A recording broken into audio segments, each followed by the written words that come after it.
Hello everyone. In this video, I will guide you how to uploading up to 10 photos on Instagram from a PC. First, open your web browser and go to the Instagram website. Log into your account and once on the home page, click on create icon at the right of the screen. A pop-up window will appear. Click on select from computer to choose the photos you want to upload. To upload multiple photos, hold down the Ctrl or Command for Mac. Once selected, click Open. You can rearrange the order of photos by dragging and dropping them.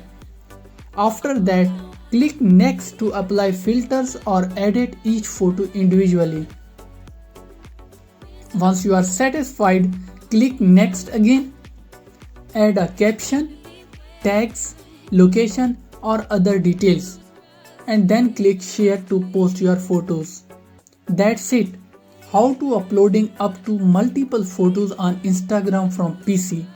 If you found this video informative, don't forget to like, share and subscribe to our channel for more informative videos. Until next time, goodbye.